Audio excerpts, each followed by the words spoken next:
Ok, voltamos com o Boa Noite Rio Branco, na sua TV Rio Branco, canal 8 SBT. Mais uma vez, obrigado pela sua audiência. Estou aqui a conversar desde o bloco anterior com Márcio Bittar, ex-candidato ao governo e pré-candidato ao Senado. Márcio, há mais ou menos um mês, a oposição viu o clima esquentar para valer. Tudo bem que estamos em pleno, ainda no verão amazônico, e faz muito calor, mas a temperatura subiu demais, passou dos 50 graus. Nota para cá, nota para lá. O PSDB dizendo que o Gladson tinha assumido um compromisso de indicar o vice. O DEM disse, não, mas a vaga é nossa. E aí o Gladson foi lá e desmentiu todo mundo. Aí ficou aquele dito pelo não dito. Eu queria a tua opinião sobre isso. Por que há algumas pessoas, inclusive, que não tem nada a ver com política, afirmam categoricamente que a oposição não se une, Márcio? Bom, primeiro que é um mito, né? É um mito. Primeiro que não é verdade que a oposição não se une e o governo se une. Não é. O governo, como eu disse, ele tem armas, ele tem ferramentas. Para apagar os incêndios? Para apagar incêndios. Eu ouço na cidade inteira que tem mais de 10, 11 ex-deputados que recebem salário pela Assembleia Legislativa. Daqui até o final do ano, nós temos pessoas que estão saindo do governo e vindo para o nosso lado, que vão abandonar cargos entre pessoas de 20, 30 mil reais. Vocês da imprensa cansam de anunciar em notas, em colunas, a quantidade de cargos que os vereadores da capital possuem, a quantidade de cargos que os deputados possuem, quer dizer, a superestrutura que eles montam para agasalhar partidos, acomodar todo mundo. Então isso abafa e mesmo assim não consegue. Como eu disse, o Jorge Viana não queria outro candidato do PT e vai ter. Mas primeiro tem um lado positivo nessa história toda, geração de emprego e renda, bons empregos. Não distribuir a renda, né? Isso é brincadeira. Não, isso é uma brincadeira. Márcio, uma família, por exemplo, que tem um ente que tem um cargo comissionado... Não, Muniz, pelo amor de Deus, não diga isso não. Mas você é contra a geração de emprego e renda? Não, quem é contra é o PT, Muniz, vamos parar aí. Pelo amor de Deus. Vai dizer para a população do Acre, milhares de jovens de 16 a 25 anos, deve passar hoje de 30% que estão desempregados, que os deputados têm 5, 6, 7, 10 cargos, que geralmente é para não fazer nada. Mulher, parente, agregado. Grave, né? É gravíssimo. O que 10, 11, 12 ex-deputados estão fazendo recebendo dinheiro da Assembleia, Muniz? O que é isso? Mas eles prestam assessoria. Para com isso. Eu propunha, quando era candidato a governador, cortar pelo menos pela metade os cargos de confiança do Estado, que estão chegando a quase 5 mil. O GAUAC gasta quase 10 milhões por mês, 120 milhões por ano em cargo de confiança. Não, mas Márcio, o governador e o próprio presidente da Assembleia não seriam malucos de comprometer as finanças dos dois poderes distribuindo o cargo. Não, que são, se estão nomeando, porque tem dinheiro para pagar. Eu compreendo que muitos da imprensa sobrevivem prestando alguma assessoria a deputado, a vereador, etc. Agora, tem que ter limite, Muniz. O Estado do Acre gasta muito mais com cargo político, e eu repito, a maior parte é para não fazer nada, como ex-deputados que recebem para quê? Famílias que recebem 20, 30 mil reais, fora os cargos que o deputado tem, fora os cargos que o vereador tem. Enquanto isso, a nossa polícia, que são heróis, muitas vezes não tem combustível na viatura, muitas vezes não tem colete para se defender, muitas vezes não tem munição. Quer dizer, gasta mais com a superestrutura política partidária, que essa não gera emprego, não gera riqueza, do que com a segurança pública do seu orçamento. E eu estou dizendo isso, Muniz, não é pela primeira vez. Vou repetir, quando eu fui candidato a governador em 2014, eu dizia que cortaria os cargos de confiança pelo menos 50% deles. Mas não ia comprometer o bom andamento da gestão? Ao contrário, Muniz, o Estado ele tem que gastar menos com o governo para gastar mais com as pessoas. Ele consome tudo na política, na campanha política, para segurar aliado. Esses partidos todos que existem aí gravitando em torno do governo é para quê? Quantas pessoas que são dirigentes partidários que têm cargo de confiança no governo produzem o quê? Você fez isso quando foi secretário da Mesa diretora da Câmara Federal? Nós cortamos mais de 200, quase 300 milhões de reais no orçamento. E as reações, como é que foram? Quando você não tem, por exemplo, você precisa dar exemplo, né?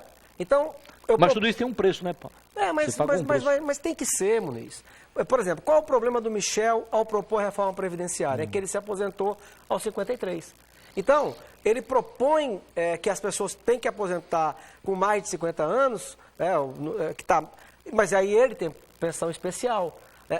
Michel aos 53, a Dilma se aposentou na madrugada do impeachment e o Lula aposentou antes de começar a trabalhar. Nós estamos ferrados com esses nossos ex-presidentes e presidentes. Nós estamos voltar ao tempo, Muniz, é por isso que no meu programa de governo, em 2014, antes de entrar no tema da educação, da segurança pública, etc., eu dizia que, está lá para quem quiser ver, eu dizia que primeiro, antes de programa de governo, nós precisamos recuperar valores. Por exemplo, Muniz, eu dizia para você e repito, ontem eu lembrava do meu pai, meus olhos encheram de lágrimas, porque eu devo muito à fortuna moral que ele me deixou, eu ter escapado. Márcio, nós vamos perguntar muito isso na campanha, acredito, mas eu vou começar já. Por que você quer ser senador e o que você pretende fazer? De que forma um senador pode ajudar um estado pobre como o Acre a mudar de vida? Obrigado pela pergunta. O Senado da República foi criado, entre outras finalidades muito importantes, a de corrigir distorções. Então, se tem uma casa, mais do que qualquer outra, que tem a finalidade, e foi inventado para isso, que é para corrigir e levar progresso para onde não tem, é o Senado da República. Você fala das 3 vagas? É por isso, o Acre tem 3, por isso que o Senado, você tem o mesmo peso. Então, por exemplo, no caso do Acre, nós temos que fazer com que o Brasil faça um acordo bilateral, econômico, Brasil-Peru. Tá? Com todos os ministérios envolvidos, receitas federais daqui e de lá, da polícia, acordo bilateral que nos possibilitará produzir com eles para vender para eles e com eles vender para o mundo. Porque, Muniz, ao longo de 20 anos, o que está provado? Se o Acre não produzir, não voltar a mentalidade para a produção, e a origem de toda a produção e toda a riqueza é no meio ambiente, como é que nós vamos gerar emprego? Agora, um acordo bilateral Brasil-Peru, com tudo que envolve, inclusive de obras de infraestrutura para a implantação desse acordo, energia elétrica, estradas, aduaneiras, ele se faz de governo federal para governo federal. Aonde é que qual é o palco para você cobrar isso e fazer acontecer? O Senado da República. Algumas leis ambientais precisam ser flexibilizadas. Você vai em Taumatugo, você vai almoçar, tudo que está na mesa não foi produzido lá. Agora, você vai para qualquer direção da sede do município, você se depara em reservas que impedem as pessoas de trabalhar. Agora, parece uma coisa que nada assim se desenvolve, ou seja, não é concretizado. Há mais de 20, 30 anos criaram o Bolpega, você lembra, né? Eu lembro. Bolívia, Peru e Brasil. Recentemente criaram o MAP. Madre de Deus, no Peru, Acre, Brasil e Pando, na Bolívia. Mas na prática parece que nada ocorre, as coisas não acontecem no mesmo tempo que deveriam acontecer. Esses dias, Muniz, eu estava vendo a propaganda, parece que é uma propaganda oficial de uma saída do Brasil, com uma bioceânica, que pega o Mato Grosso do Sul, portanto a região centro-oeste, saindo ali parece que Bolívia e Paraguai, né?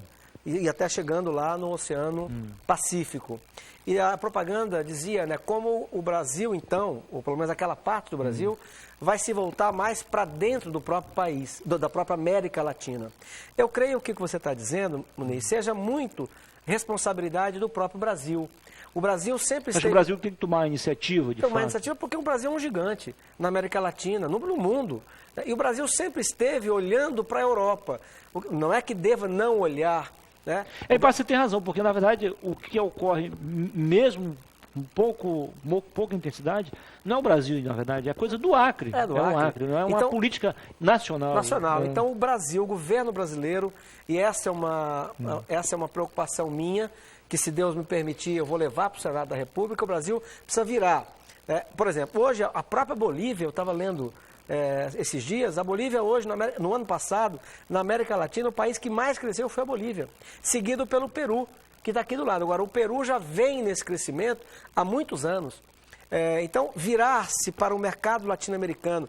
Nós sabemos que a China tem interesse econômico, não é por solidariedade a nós, não é pela nossa história, é por questão econômica. Ela quer uma saída que ligue o centro-oeste brasileiro através de Cruzeiro do Sul, porque eles têm 1 bilhão e 300 milhões de boca para alimentar. A Índia do lado, com mais 1 bilhão. Então, isso é um assunto que interessa para o Acre.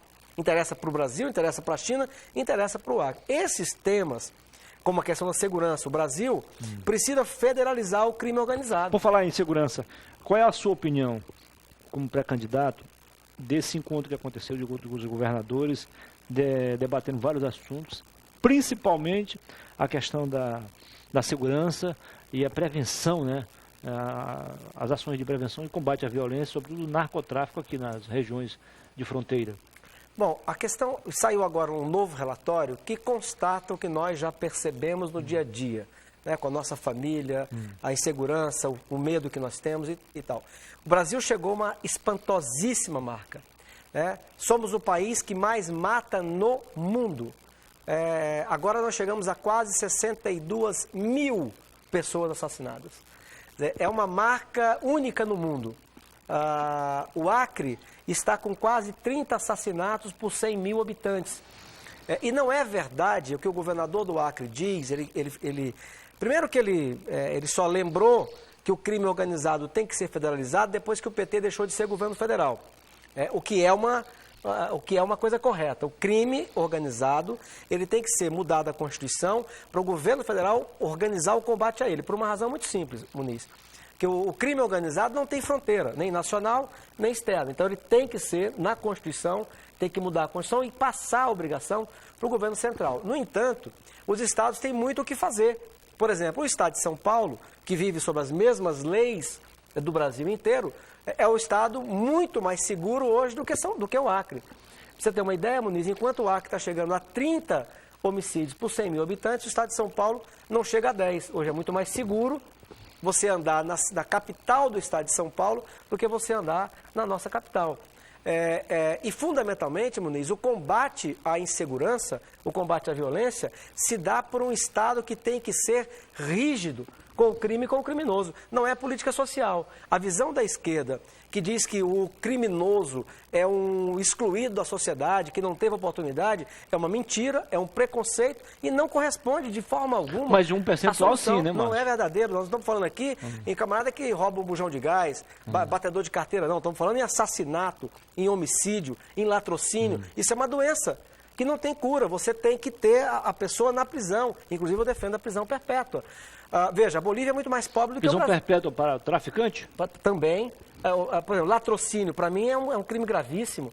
Sequestro, estupro seguido de morte. Né? Eu sou defensor da pena de prisão perpétua. Se pobreza... Você defenderia também prisão perpétua para ladrão do dinheiro público? Olha, a morte, eu acho que é quando mata alguém, quando tem alguém que foi estuprado, assassinado, para mim é mais grave. Agora, eu acho que a pena para os crimes no Brasil precisam ser ampliadas. Então vamos lá. Qual é um dos graves... Primeiro problema do Brasil. Homicídio. Apenas 8% são elucidados. Então você tem 90% ou mais do que isso, 92%, você não chega ao autor. Então essa é já de cara a primeira marca da impunidade. Se você não chega ao autor do crime, do assassinato, não está impune. Como é que se resolve isso, Muniz? É com política social? Não.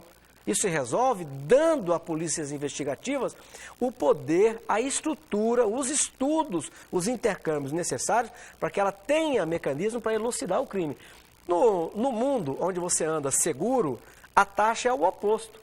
90% ou mais são elucidados. Bom, elucidou o crime, Muniz, é o primeiro passo.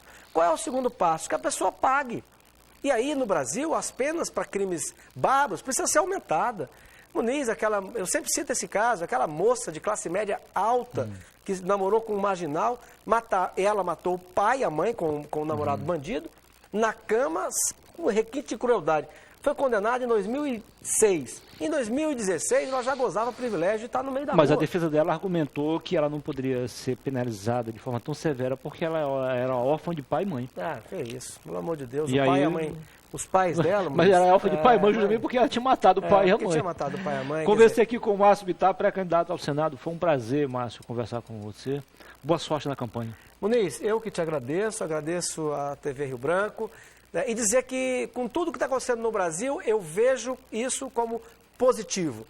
O Brasil, a política, essa gastança imensa em campanha, precisava vir à tona, que é o que está acontecendo. Quem tem contas a acertar com a justiça, está acertando. E o Brasil e o Acre sairão muito melhor, muito mais maduros para enfrentar os desafios verdadeiros que temos pela frente. Um deles é fazer o Acre voltar a crescer economicamente para gerar o emprego que faz falta a milhares de jovens que hoje estão desempregados. Um abraço. Fique com Deus. Meu amigo Tarso, por gentileza, mostra aqui os nossos convidados. João Paulo Bittar, filho do Márcio, e o Edson Bittar, que não é da família, mas você, pela convivência, o trata como irmão. Irmão. Né? Edson Bittar. E é. Está presente aqui também no estúdio. Muito obrigado pela presença dos dois.